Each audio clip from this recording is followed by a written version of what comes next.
Hello everyone. It's James again from menwhoareabused.com, bringing to you a new set of videos on how to retrain your brain for healthy relationships. Now remember, though I am from menwhoareabused.com, this vital information can be used for both men and women, as both men and women are abused in an equal manner. Here on my channel we have talked a lot about what a toxic partner or relationship is like. We have also talked a lot about the brainwashing the toxic partner uses on their victim to gain control. However, we are missing the piece of the puzzle that helps us retrain our brains so this never happens again. Are you ready? Great. Let's get started, shall we, on retraining your brain. First thing we need to do in this retraining process is reflect. What we are going to reflect on is all of our past relationships. Not just the last bad one, but all of them. Even relationships we had with our mother, father, sisters, brothers, friends, and co-workers. In our reflection of our past relationships, we are looking for very specific patterns. Patterns of mistreatment towards us. And patterns on how we allowed it. Patterns on how we carried ourselves when we first met a new individual. Patterns of weak boundaries on our part. Patterns of lies we believed, even though we know they were lies. You see, 90% or more of the time most people that visit my website searching for answers usually state they have some sort of pattern of allowing poor treatment of themselves in their past relationships. In many cases this poor treatment has come from their own parents. And we know when you're a kid there isn't much you can do about an emotionally abusive parent you were stuck with. This is why the reflecting is so important. Because many that have been in such a situation have been brainwashed by their parent that this emotionally abusive treatment is not really abuse. However, that it is somehow normal. This brainwashing lowers one's boundaries and virtually leaves a young adult defenseless against future toxic dating partners, and turns this unsuspecting victim into a lifelong codependent. This brainwashing is reinforced by others that have been brainwashed in the same manner. So when confiding or asking for help from another brainwashed individual, they might give you a random answer. Or they might say that you are making something out of nothing. Or they might convince you that maybe you need to work harder with your abuser for them to not be abusive.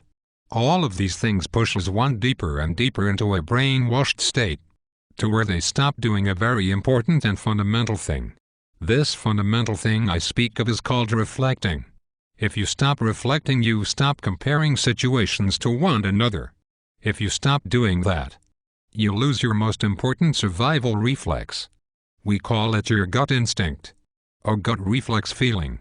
You see, the brainwashing that has been done to you turns off your ability to reflect, and your ability to have a gut reflex feeling that can tell you this treatment is wrong.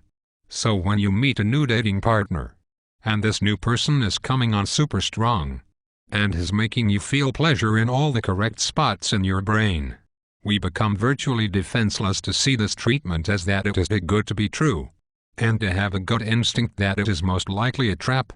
However, given the possibility we do get a slight feeling there is something wrong, all of the pleasure feelings quickly trumps the faint gut reflexes and our ability to properly reflect on the situation at hand for what it really is.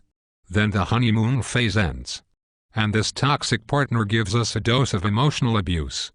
This can come in the form of having a yelling fit at us for something that makes no sense, accusing us of something we didn't do, or belittling us for no reason. At this moment we are stunned due to the unexpected turn in the relationship. From once being pleasurable to now being hostile. We then become frozen and unable to do a most important thing. You guessed it. Reflect. Why is this? Because for years and years from others in our past, we have been told our memories are wrong about events that have taken place, and that the abuse we have received for most of our life is normal. You see, if you can properly calm your mind down and reflect on key points, you can accurately see what is really happening, and thus produce a gut reflex that will serve you well. The key thing to help you be able to reflect is to remember that the feeling you get when you meet someone new and they seem to be telling you all the right things, is just your brain producing chemicals that give you a feeling of euphoria. If you can remember that, then you won't confuse this feeling with love, as love is a much more deeper feeling that comes from long periods of getting to know someone and seeing what kind of person they really are. So after you get this brain high, tell yourself that it was just a high. Then sit back and reflect upon your relationship with this person, and what does this reflection tell you? Does it tell you they are trying to gain control over you? Does it tell you they are trying to move too fast? Does it tell you they can become angry without warning and for no reason? Does it tell you they have a hard time with self-accountability? All of these thoughts, everyone, are important.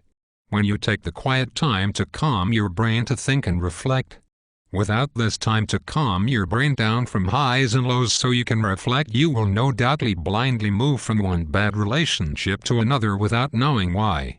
Unaware you have tools to help you detect a good person from a bad person.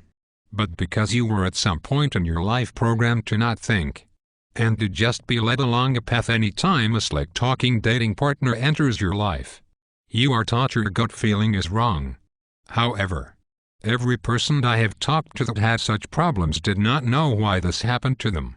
However, they confessed there was a brief moment their gut felt like something was wrong, and that they had similar experiences growing up with the same poor treatment. Then somehow the light bulb goes on and they see how these situations relate to one another. That said, they still confess they were unable to veer off the horrible road they mistakenly got on.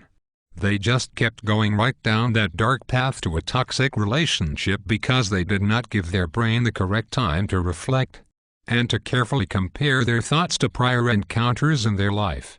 So in this first step, I just want you to practice sitting down, being still, calm, and motionless, and think about a situation you went through in the past or are going through now. Then once you start to reflect on this situation and its meaning, think if you have a thought or memory or situation someone else might have went through that you can compare it to for reference sake. Folks, I liken this to if a used car salesman wants you to commit within an hour of being in the sales room, without time to think and reflect on your purchase. If someone will not let you have time to think about such a purchase and reflect on your options and what your gut is telling you, then this is a person you do not want to buy a car from. Well, who you date and who you marry is a lot bigger of a deal than buying a car, to say the least.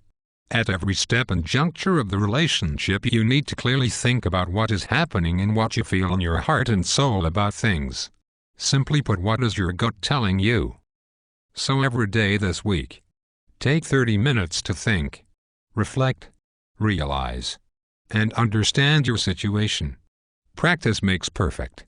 And this is a skill that you need to practice regularly to be able to use in the future that call for certain and important decision making.